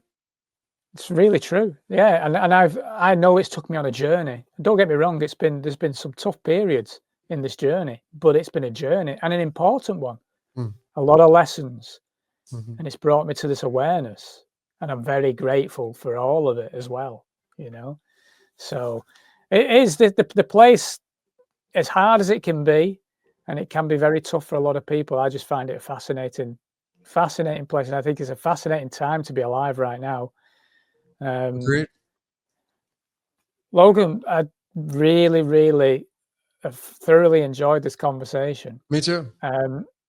Speaking of Bob Proctor, is there anything that stood out the most for you of his teachings that you could pass on to someone else right now that's maybe listening? Because people are struggling, and I know he was great at helping people. Yeah, well, Bob Proctor's astrological chart says it all. His Rahu, which is his desire, was in Capricorn, which is Capricorn is real estate and the laws and stuff that govern all that kind of stuff and money. And so that was a big marker. His son was in Gemini. He was a great orator, great communicator. He was very compassionate. His astrological chart completely tells you the story of who he was. Right. He has the 10 of diamonds birth card, which is fortunate blessings. So that's like the completion of financial mastery. So that right there, I already know what that means for that guy. And so he was born to teach at a high level how to attract abundance into your life. But the majority of people that study Bob Proctor's material do not get what he got. And the simple reason is because you didn't get his code. Right. Of So course, you can't get what he got at his level because you don't have the ingredients of what his code calls for. Like what are your ingredients are most important? Mike, we may all be baking cakes, but the cake is going to taste different. We may have the flour and sugar and eggs and all that stuff, but when you start adding in vanilla flavoring, now I'm going to add in this, and that's what it means to be a blueprinted soul, to have these layers to it. So studying yourself is the most important. And then what do you want? Like he wanted to be rich. Do you want to be rich? Like deep down inside at your core, there are a lot of people that will honestly and authentically tell you now, I don't want to be rich, because they realize that when you're rich, it comes with a lot of responsibility, right? Now, when you're rich, you're going to have Uncle Sam, the tax man, knocking at your door, probably, right? And do you want to play that game? Is it worth it? Maybe you don't like to have that knocking at the door. Maybe you just want to be left alone. So when you study your code and then it tells you you're not designed to be rich, and you're like, yeah, I really resonate with that. Well, then move to that, move towards that. Yeah, it makes sense. But you can take the same principles of Born Rich. Bob Proctor's, you can get it free on YouTube. And it's not necessarily about being wealthy, because he tells you that. It's about being free in your code, in your blueprint, and doing what you're designed to do. Like the great Alan Watts, he said, what if money was no object? What would you do with your life? Like, what do you want? It comes down to the desire of what you want. And the law of attraction stuff is already, it's a predestined world. So of course, Bob Proctor attracted the law of attraction to use it. And it seems like, anybody can do that. Of course, everybody can do that, but it doesn't mean you're going to attract abundance and wealth and riches in your life. You're going to attract what your blueprint calls for, but you gotta correlate that with what you desire, what you really at your core want in your life. What is it you want more than anything else? That is what you'll use as the law of attraction, scripted or not, to bring into your life. And when you find it and you see it, you don't need to defend it. You don't need to go out there and tell people, you just go do it. And the more you disconnect from the world, in a sense of where I don't dumpster dive anymore, I don't listen to people's opinions, I just do what my blueprint, what my owner's manual calls for. You don't grab an owner's manual from a Ferrari and give it to somebody that owns a Porsche and say, you better read this owner's manual because this is how you have to operate your car. No, that's exactly the same scenario as somebody saying, you need to do it my way. No, dude, my owner's manual is a Ferrari. Yours is a Lamborghini. Two different, it's a car, yes, but it operates different. Are you still doing one-to-one readings, Logan? Are you still Right offering now, that? yeah, right now I am. I don't know how much longer, but I probably will still do them for quite some time, but it will be case by case because I need to take a break. Mm. I've been like grinding, and I have a course coming out which will the main point of it is to help people understand their blueprints, and then it's for the kids. I hope that I can somehow find a way to get this into and maybe start a school with Oh, that'd this. be amazing. Yeah, Yeah, yeah. Well, that's changing the world, isn't it? that's the main goal is to get it in a school. And I don't know if necessarily I want to be the guy to like I'm the founding like if somebody had they were built to start and structure a school, I'm totally cool with joining forces with people to give them the concepts, because it's got to be a team effort. Like I have these concepts, but there's a lot of other things I want to do. You know, Yeah, there's a lot of yeah. things I don't want to do, you know, in life. So, but yeah, it's to So, get it. That's the goal, is to get it into schools, whether it be public or a private school, you know, to teach these principles to kids, to teach these to people that want to go dating on a dating scene. You want to get into a position with a lover, study your lover, man, before you start dating them and spending all this money on them. I Save you love that. time. Back in the 90s, when we used to actually go and hit on women in the bar, where now they just do it over Tinder. Yeah. You go up to them and you just say, "I just need to know your date of birth, where you were born." Yeah. I have that joke. It's like I decode on the first date, you know? Um, yeah, but there's bliss to being single. The bliss is there's no resistance in my life. Yeah, You know? yeah, So yeah. there's a lot of bliss. So it's just what your code calls for. I mean, I'm living the monk life personally. Like I don't have the orange jumpsuit and the shaved head. I mean, that's the only thing really missing in my life is, I've been celibate over 3 years, single since 2018. Is that going to stay final? I don't know. I'm not in control. I don't know, but I want to help people that do want to get into relationships. I want you to know what you're getting into. You know, I'm not going to give you the crystal ball, but you'll have at least a blueprint of how the car, like it's the same. I'll give you this example. When you buy a brand new car, you have no idea how long it's going to last without issues. You don't know if you're going to have to rebuild the transmission in 5 years. You don't know if you're going to have to do a brake job sooner than later. You don't know how long the tires are going to last you. You just have a mindset of like ideas of how long they're going to last, right? Um, but you do have an owner's manual, and that will tell you how to drive the car at its best level on changing the oil every 3 to 5,000 miles. You don't have to do that. Don't change the oil ever in your car and see what happens, right? You may get lucky, but if you change it every 3 to 5, then the car will probably live out its longest life with the least amount of issues because you've done that. So it's the same thing with the owner's manual in the car. If I operate it this way on what the manufacturer told me to do, I will have the best results. But there's no guarantee the transmission won't break down. Same with a relationship.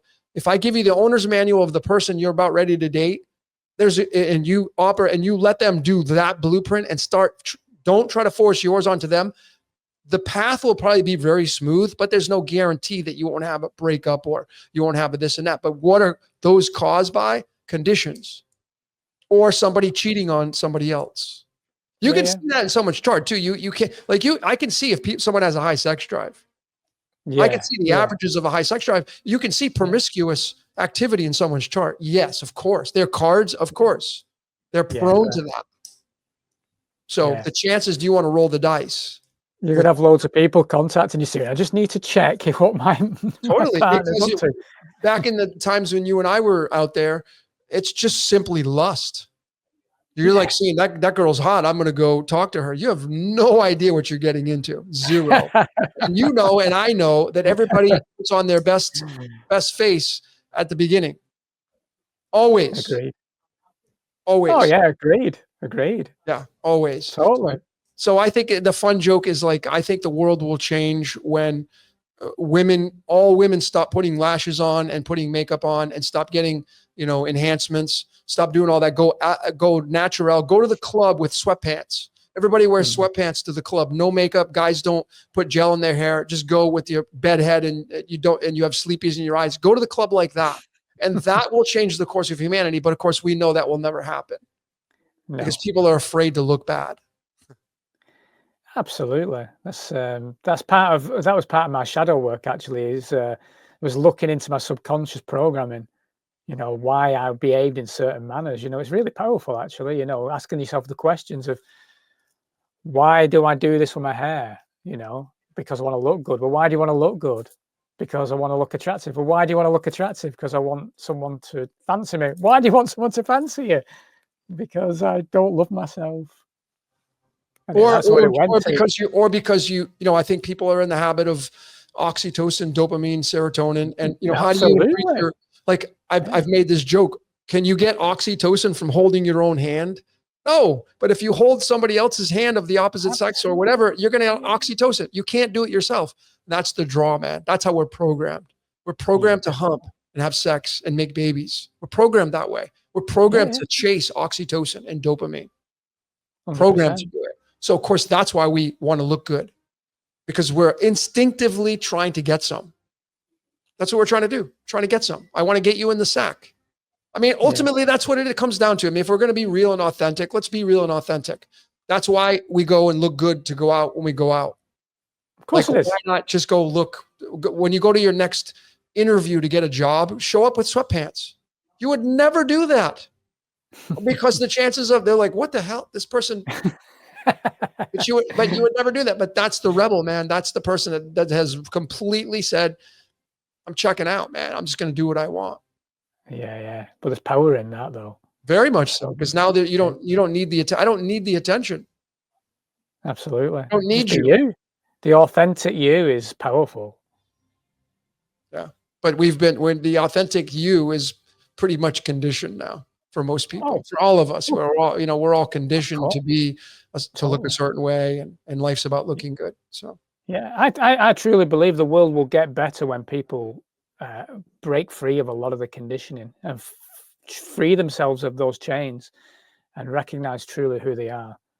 Because we are the majority of people. I know there's darkness in this world, but I think the majority of people I come across are good people, and they come from love. Agreed. Majority. Agreed. Not all, but the majority. I agree. Do you, on an ending note, because I really love this, do you feel there's a burning ambition still inside you to do more? Are you on a mission? I know that I feel I am. Are you on a mission at the moment? Oh yeah. Yeah, no, I totally still grinding it out.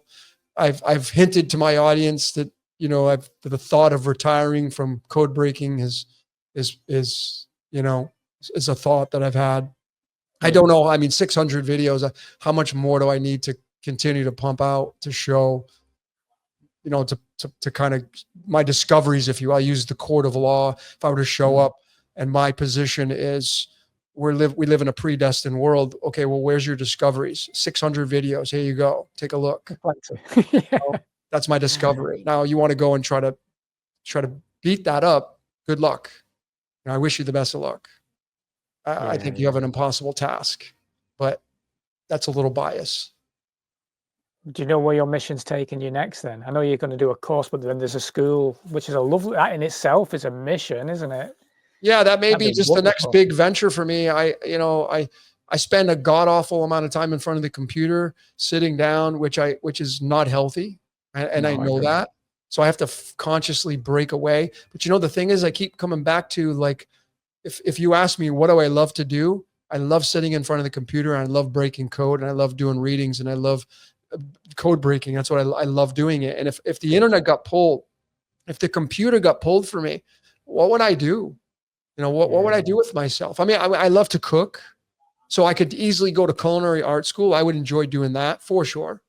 I'm an artist, so painting is kind of cool. I never grabbed really the paintbrush. I'm a musician. I can play piano and guitar. So I have, musical talents. DJing is something I always wanted to do, and be a world-renowned DJ and music. I love that kind of stuff. But really, when it comes down to it, I look at my code, and my code doesn't say DJ. My code says what I'm doing. That's what you need to be doing, Logan. You need to be doing this. This is what your role is assigned at birth. But the training ground was, you were born into a religion. You had to go to prison. You had all this is the training ground to get to this position here. And now now you're going to be given the reward. And the reward is, I don't work anymore. And that, to me, I think a lot of people want that, because a lot of people get up, they don't want to go to work. I had Absolutely. that for a long time. I got to go to work tomorrow. Oh, Like, tell me about it. you're like, it's the weekend. You're like, come on, come out and party. I know, but I got to work tomorrow. So you don't, you let go of the fun time because you got to go to work, and it dictates, and you become a slave to it. Right. Yeah, yeah. Oh, essentially I'm a slave to the code breaking, for sure. I'm addicted to it. Yes. But you love it. Alleviated a little bit because I love doing it. Exactly. So that's fine. That's great. Yeah. So how do people get to you then, Logan? How do they, and obviously they hit your channel, Decode Your Reality, but just YouTube. YouTube's my main platform. I have if you want the serious, like-minded people, I do have a Patreon, Decode Your Reality at Patreon. That is where you can get the big heavy hitter decodes. It's a donating based platform. And the reason why it's not all free is because in natural law, there is give and take. There has to be reciprocation. So I'm just basing it on natural law. That's just really what it's all about. Free just doesn't, if people realize how free doesn't work, it's a concept we could talk about for hours. But it's true. You're right. It's an energy exchange. It has to be an energy exchange. You're putting a lot of work in, and people get a lot from what you put out there. So I'm the same. I've just launched a Patreon myself, and I've battled with it. With what I do, is it valuable? But yeah, it is, because I'm putting my heart and soul and my love into it, and hopefully, people will gain from that. But there has to be the energy exchange. Yep. I mean, the news has been doing it forever, right? You turn on a telly and there's the news and there's an exchange. There's a give and take. I give you the information. You give me your energy by watching. So even if you don't pay for the news, because I remember back in the day when I was growing up, you could get the bunny ears for the telly, and you wouldn't have to pay for the television, but you're still paying for it because you're putting your time into it. That's money. And you're giving your energy to the mainstream. So whoever's putting on and broadcasting, you're giving your energy and growing it. With or without your consent, but just by tuning in. That's why, again, one of the requisites of being free is stop dumpster diving, which is watching the mainstream. Yeah, I never turn the television on, to be honest with you. Well, even YouTube, because YouTube's got a ton of mainstream stuff on it. So even that has a lot of dumpster diving to it. So you got to be. Oh, it does. You got to be. There's only certain things I watch, I'll be honest with you, because it's just noise to me. It's just, and if I see it, I laugh at it. You put Twitter X on, whatever it's called these days, you flick through, and it's just archonic energy harvesting nonsense, a lot of it, and I just have to laugh at it. Otherwise, well, it's just everybody's looking to it's all marketing, right? Like if you open Instagram, you're sitting there and you're looking at the timeline, and it's just everybody's trying to sell you something. Yeah. Look at me, look at my life, look at my lifestyle, buy this, shop here, do this, do that. It's like in marketing. And it's just that's what Instagram's about. Look at me. Look at what I can sell you, but that's what we all do. You and I are marketing ideas right here. You don't have to buy, I'm not selling you anything other than information that you can adopt as principles and truth in your own life, but I'm not going to force it on you. But a lot of people on Instagram don't force it on you, but when you go to Instagram, essentially you form a contract, right? Because as soon as you click on Instagram and the logo, that you now have put yourself in a contract to look at the screen until you turn it off, and then the contract is over, right? A little mini contracts every time we tune in. Absolutely. It's like They Live, isn't it? For sure. You put the glasses on. It really is. For sure. And isn't that one of the greatest films ever? Greatest film. I love it. I had to do before we end this, I had to do some business networking the other day, and I don't do corporate anymore. It just doesn't feel good to me, but we still got to make money, still got to pay the bills. So I'm at a business networking meeting, and I had to do a presentation for 10 minutes, and I made sure that They Live was playing while I was trying to explain, and all this silent crowd were watching me talking about 11/11 moments and my life changing. And I said, this is the way the world went, where he puts the glasses on and he sees through the whole bullshit. Well, through the veil. because you mentioned that, I'll leave your audience with one big humding slam dunk here. Okay. So this is decoding, code breaking. So John Carpenter, who wrote that movie, Yeah. his birth card is the Jack of Diamonds. This is his birth card. This is card number 37. Right. Okay. Area 51. You know that place. Yeah. The location is latitude 37 degrees. Okay. They live Area 51. Oh, wow. Yeah. 37, John Carpenter writes the movie They Live. 37 degrees north latitude is where Area 51 is located in Nevada. Is there something there to that? Well, if you're a code breaker, the answer is emphatically yes. Yeah. It's mind blowing. Yeah, there's something going on there, man. There's definitely underground. There's definitely underground aliens. There, I think so. And they've been there for a long time. They're living amongst us. Yeah, of course. That's for another podcast. That one. I have no doubt about it. That's what's going on. Logan, we would definitely go for 4 hours if we're going to start talking underground aliens. Yeah. Well, I mean, I've done a huge, Jason and I, Brashears did a whole 2 hours, 3 hours about that. Yep. But I decoded Area 51 and I broke it all down, tied to the Vatican Church. Surprise. Yeah. But it's just the way it is, man. So we can't get mad at it. No. You can't get angry at it. If that's what the 1 + 1 = 2 truth is, then that's just the way it is. Yeah. I've stopped getting angry about things. I just go with the flow of it. But I've got to. This is where I like to leave it as well. You know, we are capable of enjoying our lives. We can choose to enjoy our lives.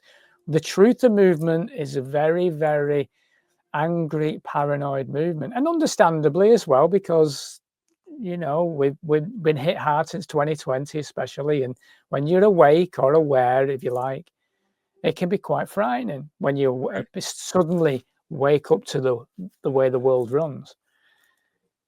But we can't fight every single battle we're going to fight the battles that's in front of us directly, I think. But you know, saying that, we must come together as well when there's times that are important. We must come together also. But we are creators. There is something to be said about the way they can manipulate us to create the world that they want. Sure. Well, again, I think since we're talking about creation, I've said this before, and I'll say it again. If you're going to plant a garden, plant the garden because you want your own fruits and vegetables. Don't plant it because you feel that there's going to be food shortages, because now you're planting it based on fear. You see, so there's a major difference. Same thing goes with being a creator. If you're going to create based on your desires of love through your code, not based on what their move is on the world stage, because you're afraid you're going to be left with nothing. And if everybody did that, you'd have to turn the mainstream off first and foremost. And if you turn the mainstream off, if everybody turned the news off, they make their money off of commercials. So if nobody's watching, the news completely gets eliminated. Will that ever happen? Will we ever see that? I don't know. But I'm for discovering your code and then creating from that code without any influence of what they're projecting on the world stage. I love that. Yeah. And that's a perfect way to end this. Logan, appreciate your time, brother. Really enjoyed that. Thank you so much. Thank you so much. I appreciate it, man.